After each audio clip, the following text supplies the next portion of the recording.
എല്ലാ പ്രിയപ്പെട്ട കൂട്ടുകാർക്കും ഒരിക്കൽ കൂടി ഓൾ പി എസ് എക്സാം ടിപ്സിലേക്ക് സ്വാഗതം ചെയ്യാണ്. ഇന്ന് ഈ ഒരു വീഡിയോ ക്ലാസ് നമ്മൾ പരിചയപ്പെടുന്നത് കേരള പി എസ് സി നടത്തുന്ന LDC LGS പരീക്ഷ ഗുണപ്രദമാകുന്ന രീതിയിൽ ക്യാപ്സ്യൂൾ രൂപത്തിലുള്ള ക്ലാസ്സുകൾ മാത്സുമായി ബന്ധപ്പെട്ട് ശരാശരി എന്ന് പറയുന്ന ടോപ്പിക്കുമായി ബന്ധപ്പെട്ട് കുറച്ച് കാര്യങ്ങളാണ് ഈ ഒരു വീഡിയോ ക്ലാസ്സിൽ നമ്മളൊന്ന് പരിചയപ്പെടാനായിട്ട് പോകുന്നത്. അപ്പോൾ എന്തെല്ലാം കാര്യങ്ങളാണ് ശരാശരി എന്ന് പറയുന്ന ടോപ്പിക്കുമായി ബന്ധപ്പെട്ട് അറിഞ്ഞിരിക്കുന്നതെന്ന് നോക്കാം. ഇതിനു മുമ്പ് നമ്മൾ കുറേ ക്ലാസ്സുകൾ നിങ്ങളുടെ മുന്നിലേക്ക് പരിചയപ്പെടുത്തിയിട്ടുണ്ടായിരുന്നു. നമ്മൾ ഈ ഒരു ക്യാപ്സ്യൂൾ രൂപത്തിലുള്ള ക്ലാസ്സുകളിൽ നമ്മൾ പരിചയപ്പെടുത്താനായിട്ട് ആരംഭിച്ചത് SCRT ടെക്സ്റ്റ് ബുക്കിലെ 7ാം ക്ലാസ്സിലെ നവയുഗ സൃഷ്ടിക്കായി എന്ന PSC പരീക്ഷയിൽ എപ്പോഴും ചോദ്യങ്ങൾ വന്നുകൊണ്ടിരിക്കുന്ന ഒരു അധ്യായമായിരുന്നു. ആ അധ്യായം നമ്മൾ പറഞ്ഞ് അവസാനിപ്പിച്ചു. അതിലുള്ള എല്ലാ കാര്യങ്ങളും പഠിച്ചിട്ടുണ്ടായിരുന്നു 4 ക്ലാസ്സിലൂടെയായിട്ട്. അത് കാണാൻ താല്പര്യമുണ്ടെങ്കിൽ നമ്മുടെ യൂട്യൂബ് ചാനലിൽ ഈ പറയുന്ന പ്ലേലിസ്റ്റ് എന്ന് പറയുന്ന ഭാഗത്ത് LDC LGSനായിട്ടുള്ള പ്ലേലിസ്റ്റ് ഉണ്ട്. അതിൽ പോയിട്ടുണ്ടെങ്കിൽ നിങ്ങൾക്ക് കാണാവുന്നതാണ്. ഇന്ന് നമ്മളിവിടെ പരിചയപ്പെടുന്നത് ശരാശരി എന്ന് പറയുന്ന ടോപ്പിക്കാണ്. അപ്പോൾ ശരാശരിയുമായി ബന്ധപ്പെട്ട് പ്രധാനപ്പെട്ട കുറച്ച് കാര്യങ്ങളാണ് നമ്മളിവിടെ ചർച്ച ചെയ്യാനായിട്ട് പോകുന്നത്. എന്താണ് ശരാശരി? എന്താണ് ശരാശരി എന്ന് ചോദിച്ചാൽ നമുക്ക് എല്ലാവർക്കും അറിയാം, തുക ഡിവൈഡ് ബൈ എണ്ണമാണ് എന്ന് ഈ ഒരു ക്ലാസ് കാണുന്ന എല്ലാവർക്കും അറിയാം. ഇപ്പൊ നമ്മളോട് 1, 2, 3, 4, 5 എന്നീ സംഖ്യകൾ തന്നിട്ട് ഇതിന്റെ ശരാശരി കണ്ടുപിടിക്കാൻ പറഞ്ഞാൽ ഇതിന്റെ തുക എടുക്കുന്നു. തുക എന്ന് പറയുന്നത് 15 ആണ്. അതേ ഡിവൈഡ് ബൈ എണ്ണം 5 ആണ്. നമുക്ക് അവിടെ 3 എന്നാണ് ഇതിന്റെ ശരാശരി കിട്ടുക. ഇന്നത്തെ ഈ ഒരു വീഡിയോ ക്ലാസ്സിൽ നമ്മൾ പരിചയപ്പെടാനായിട്ട് പോകുന്നത് എണ്ണൽ സംഖ്യകളുടെ ശരാശരി എങ്ങനെ കാണാം, ആദ്യത്തെ n എണ്ണൽ സംഖ്യകളുടെ ശരാശരി എങ്ങനെ കാണാം, ആദ്യത്തെ n ഇരട്ട സംഖ്യകളുടെ ശരാശരി എങ്ങനെ കാണാം, ആദ്യത്തെ n ഒറ്റ സംഖ്യകളുടെ ശരാശരി എങ്ങനെ കാണാം എന്നാണ് നമ്മളിവിടെ ഒന്ന് പരിചയപ്പെടാനായിട്ട് പോകുന്നത്. ഇപ്പൊ ഇവിടെ നമ്മൾ പരിചയപ്പെടുന്നു ആദ്യത്തെ n എണ്ണൽ സംഖ്യകളുടെ. അപ്പൊ ആദ്യം നമ്മൾ പരിചയപ്പെടാൻ പോകുന്നത് എണ്ണൽ സംഖ്യയുമായി ബന്ധപ്പെട്ട് ഇതിനെ തന്നെയാണ് നമ്മൾ എന്തെന്നും പറയുന്നത്, നിസർഗ സംഖ്യ എന്നും പറയുന്നത്. നിസർഗ സംഖ്യ എന്ന് പറയുന്നതും എണ്ണൽ സംഖ്യ എന്ന് പറയുന്നതും ഒന്ന് തന്നെയാണെന്ന കാര്യം ഓർത്തിരിക്കുക. ശരാശരി കണ്ടുപിടിക്കാനുള്ള സൂത്രവാക്യം തുക ഡിവൈഡ് ബൈ എണ്ണമാണെന്ന് നമുക്കറിയാം. അപ്പൊ ആദ്യത്തെ n എണ്ണൽ സംഖ്യകളുടെ ശരാശരി കണ്ടുപിടിക്കാൻ പറഞ്ഞാൽ ആദ്യത്തെ n എണ്ണൽ സംഖ്യകളുടെ തുക കണ്ടുപിടിക്കാനുള്ള സൂത്രവാക്യം നമുക്ക് അറിഞ്ഞിരിക്കണം. അത് നമുക്കറിയാം n × n+1/2 ആണ്. ആദ്യത്തെ n എണ്ണൽ സംഖ്യകളുടെ തുക കണ്ടുപിടിക്കാനുള്ള സൂത്രവാക്യമാണ് n × n+1/2 എന്ന് പറയുന്നത്. ഇതെന്താണ്? തുക കണ്ടുപിടിക്കാനുള്ള സൂത്രവാക്യമാണ്. അപ്പൊ ശരാശരി എന്ന് പറയുമ്പോൾ തുക ഡിവൈഡഡ് ബൈ എണ്ണമാണ്. എണ്ണം എന്ന് പറയുന്നത് n ആണ്. അപ്പൊ ശരാശരിയുടെ ആ ഒരു ഇക്വേഷൻ നമുക്ക് കിട്ടും. ഈ n ഉം വെട്ടിപ്പോവും. ബാക്കി n+1 ഡിവൈഡ് ബൈ 2 ആണ്. ഇവിടെ എന്താണ് നമ്മൾ പരിചയപ്പെട്ടത്? ആദ്യത്തെ n എണ്ണൽ സംഖ്യകളുടെ ശരാശരി കണ്ടുപിടിക്കാനുള്ള സൂത്രവാക്യം എന്ന് പറയുന്നത് n+1/2 ആണ്. തുക കണ്ടുപിടിക്കാനോ? തുക കണ്ടുപിടിക്കാൻ ഓർത്തു വെക്കണം n × n+1/2 ആണ്. ഈ രണ്ട് ഇക്വേഷനും നമ്മൾ ഓർത്തിരിക്കണം. ഒരു പരീക്ഷയ്ക്ക് വേണ്ടി നമ്മൾ പഠിക്കുമ്പോൾ നമ്മൾ ശരാശരി എന്ന് പറയുന്ന ഈ ഒരു മേഖല നമ്മൾ പഠിക്കുമ്പോൾ നമ്മൾ ശരാശരി എന്ന് പറയുന്ന ഇക്വേഷൻ n+1/2 എന്ന് പറയുന്ന ഇക്വേഷനാണ്. അതിനെ നമുക്ക് കുറച്ചും കൂടെ എളുപ്പമാക്കി നമുക്ക് പറയാം, ആദ്യത്തെ n എണ്ണൽ സംഖ്യകളുടെ തുക കണ്ടുപിടിക്കാൻ പറഞ്ഞ n × n+1/2 ആണ്. എന്നാൽ ശരാശരിയുടെ കേസിലേക്ക് വരുമ്പോൾ നമുക്കറിയാം ഇക്വേഷൻ n+1/2 ആണെന്ന്. നമ്മൾ അത് അങ്ങോട്ട് പറയുകയാണ്, തന്നിരിക്കുന്ന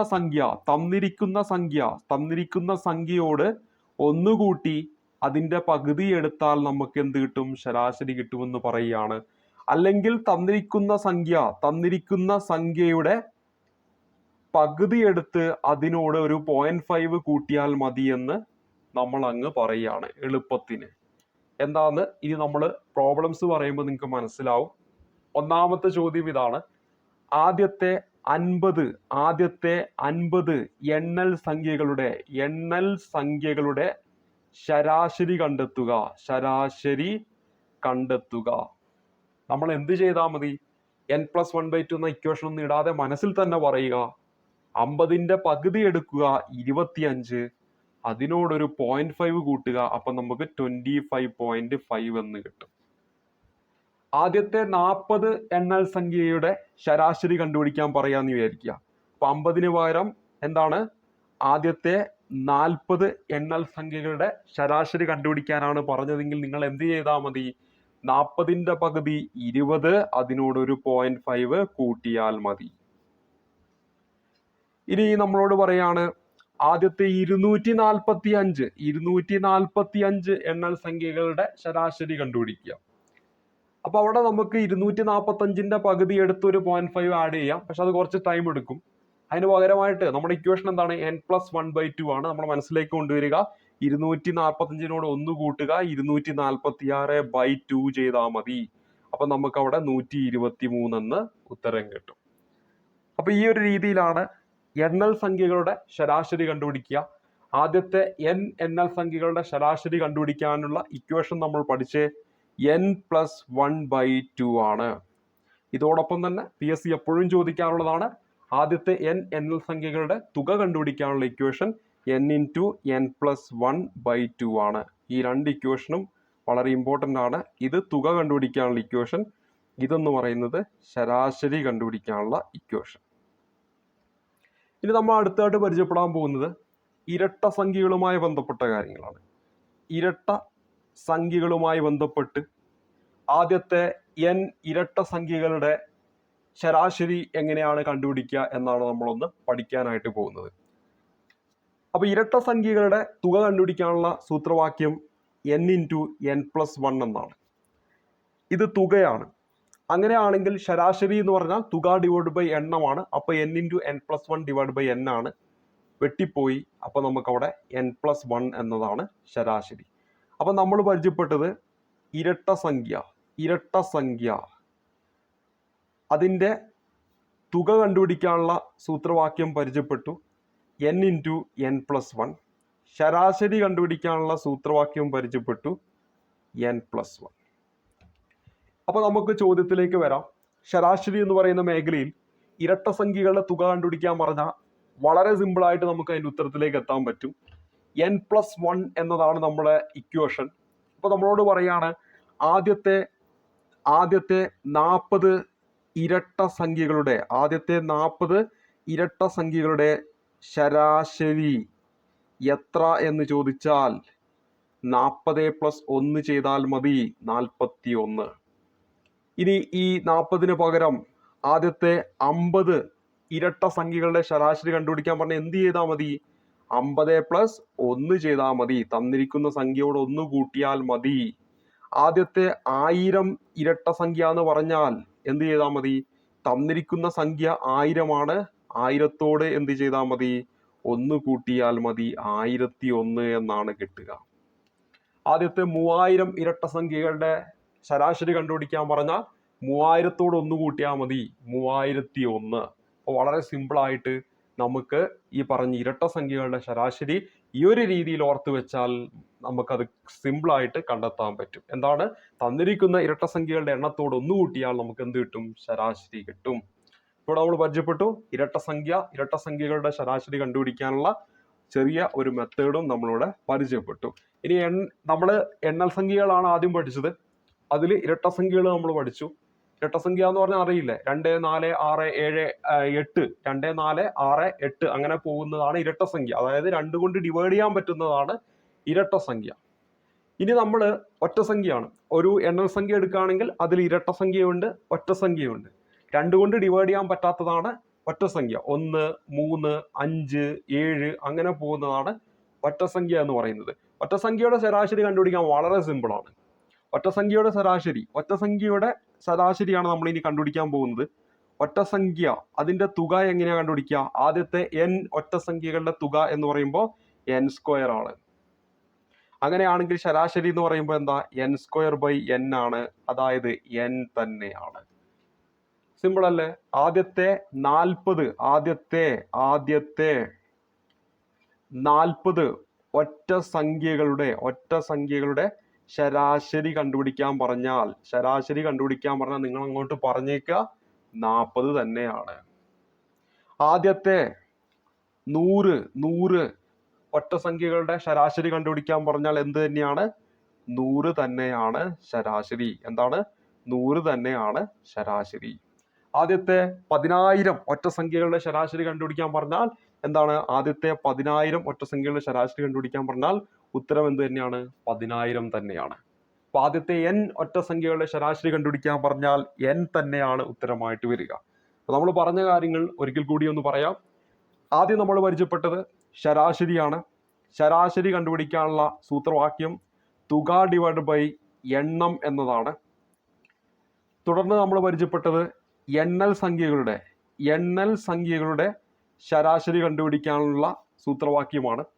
അതിൽ നമ്മൾ എണ്ണൽ സംഖ്യകളുടെ തുക കണ്ടുപിടിക്കാൻ n × n+1/2 പഠിച്ചു. അങ്ങനെയാണെങ്കിൽ ശരാശരി എന്ന് പറയുന്നത് n+1/2 ആണ്. ഇത് നമ്മൾ വാക്യരൂപത്തിൽ പറഞ്ഞു. ഒന്ന് സംഖ്യ കൂട്ടണം 1/2 ചെയ്താൽ മതി. തന്നിരിക്കുന്ന സംഖ്യ കൂട്ടണം 1 ബൈ അതിൻ്റെ പകുതി എടുത്താൽ മതി. അല്ലെങ്കിൽ നമ്മൾ പറഞ്ഞു സംഖ്യയുടെ പകുതി എടുക്കുക. തന്നിരിക്കുന്ന സംഖ്യയുടെ പകുതി എടുത്ത് അതിനോട് 0.5 ആഡ് ചെയ്താൽ മതി. ഇനി അടുത്തത് നമ്മൾ പഠിച്ചത് ഇരട്ടസംഖ്യയാണ്. ഇരട്ടസംഖ്യയുടെ തുക കണ്ടുപിടിക്കാൻ n × n+1 ആണ്. അതേ സമയത്ത് അതിന്റെ ശരാശരി കണ്ടുപിടിക്കാൻ എന്ത് ചെയ്താൽ മതി?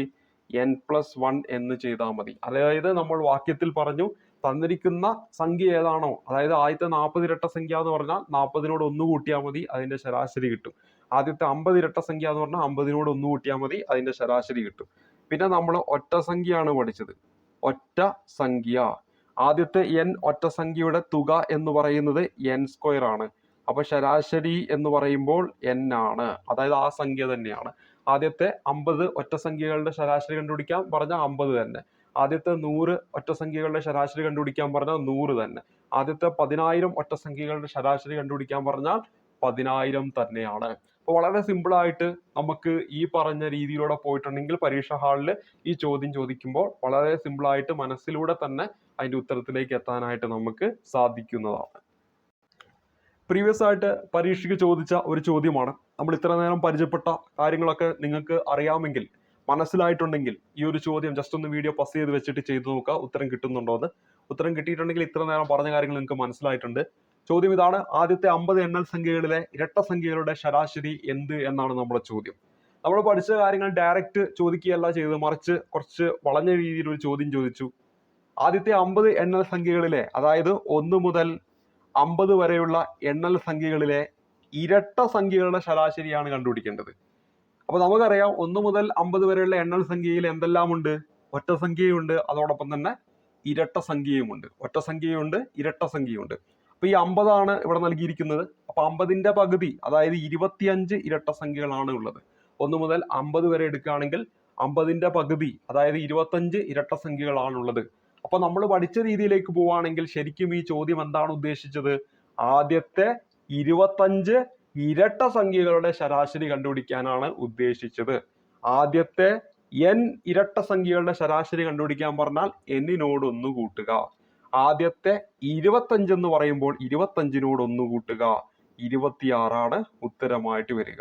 അപ്പൊ ഇവിടെ നമ്മുടെ ചോദ്യം ഡയറക്റ്റ് ചോദിച്ചില്ല, ചെറിയൊരു കുറുക്ക് രീതിയിൽ ചോദിച്ചു. അപ്പൊ അവിടെ ആദ്യത്തെ 50 എണ്ണൽ സംഖ്യ എടുക്കുക, അതിൽ എത്ര ഇരട്ട സംഖ്യ ഉണ്ടെന്ന് നോക്കുക, അതിന്റെ ശരാശരി കണ്ടുപിടിക്കാൻ പറഞ്ഞു. ഡയറക്റ്റ് ആയി ചോദിക്കുമെങ്കിലോ ആദ്യത്തെ 25 ഇരട്ട സംഖ്യകളുടെ ശരാശരി കണ്ടുപിടിക്കാനാണ് പറയേണ്ടത്. അപ്പൊ ഇവിടെ ഉദ്ദേശിക്കുന്ന അതാണ്, ആദ്യത്തെ 25 ഇരട്ട സംഖ്യകളുടെ ശരാശരി കണ്ടുപിടിക്കുക.